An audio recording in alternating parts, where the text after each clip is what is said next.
హైదరాబాద్ నార్సింగ్ లో డ్రగ్స్ తో యువకులు పట్టుబడ్డారు. ఎస్ఓటీ పోలీసుల దాడుల్లో నిషేధిత డ్రగ్స్ ను సీజ్ చేశారు. ఈ కేసులో 2 అరెస్ట్ అయ్యారు, మరో వ్యక్తి పరారయ్యాడు.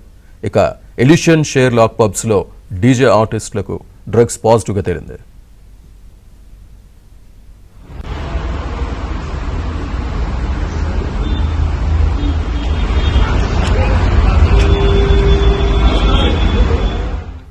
పూర్తి డీటెయిల్స్ మా క్రైమ్ కరెస్పాండెంట్ ప్రవీణ్ అందిస్తారు. ప్రవీణ్, నూతన సంవత్సర వేడుకల్లో భాగంగా డ్రగ్స్ పైన ఇటు నార్కోటిక్స్ పోలీసులతో పాటు ఈగల్ ఇటు ఎస్ఓటీ పోలీసులు కూడా పూర్తి స్థాయిలో నిఘా పెట్టడం జరిగింది. ముఖ్యంగా 5 మంది ఈ డ్రగ్స్ కేసులో అంటే ముఖ్యంగా డ్రగ్స్ సేవిస్తూ కూడా పట్టుబడినటువంటి పరిస్థితి కనపడుతుంది. ఇందులో నార్సింగ్ లో 2 పట్టుబడ్డారు. శ్రీనివాస్ కళ్యాణ్ తో పాటు విజయ్ అనేటువంటి 2 వ్యక్తులకు ఒక పబ్ లో వీళ్ళు డ్రగ్స్ సేవించినట్లు ఇప్పటికే పోలీసులు గుర్తించడం జరిగింది. రాజమండ్రికి చెందినటువంటి శ్రీనివాస్ కళ్యాణ్ ను డ్రగ్ టెస్ట్ చేసినటువంటి సమయంలో పాజిటివ్ వచ్చింది. మరోవైపు గోవాకు చెందినటువంటి విజయ్ ప్రస్తుతం పరారీలో ఉన్నాడు. అతని కోసం గాలింపు చర్యలు అయితే కొనసాగుతున్నాయి. ఈ పాజిటివ్ వచ్చినటువంటి ఇద్దరికి కూడా వీళ్ళు డ్రగ్స్ ఎక్కడ కొనుగోలు చేశారు, వీళ్ళకి సప్లై చేసినటువంటి వ్యక్తులు ఎవరనేటువంటి కోణంలో ప్రస్తుతం పోలీసులు ప్రశ్నిస్తున్నటువంటి పరిస్థితి కనపడుతుంది. మరోవైపు కుకట్పల్లిలో కూడా ఒక డీజే ప్లేయర్ డేవిడ్ అనేటువంటి వ్యక్తికి కూడా డ్రగ్స్ పాజిటివ్ రావడం జరిగింది. నిన్న అర్ధరాత్రి సమయంలో నార్కోటిక్స్ పోలీసులు ఒక్కసారిగా అక్కడికి వెళ్లి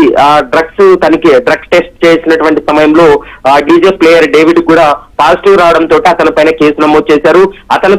అతను ముంబై తర్వాత గోవా నుంచి డ్రగ్స్ తీసుకొని వచ్చాడనేటువంటి అంశాన్ని ప్రస్తుతం పోలీసులు అనుమానిస్తున్నారు. ఇంకా అన్ని కోణాల్లో విచారణ జరిపిన తర్వాత కేబిహెచ్పి పోలీసులు దీనిపైన క్లారిటీ ఇచ్చేటువంటి అవకాశం అయితే కనపడుతుంది. ఇప్పుడంతా కూడా డ్రగ్స్ సేవించినటువంటి వాళ్ళే దొరికారు, కానీ డ్రగ్స్ సప్లై చేసినటువంటి వ్యక్తులు ఎవరనేది పోలీసుల విచారణలో తేలాల్సినటువంటి అవసరం అయితే స్పష్టంగా కనిపిస్తుంది. Srinivas. Right Praveen, thank you.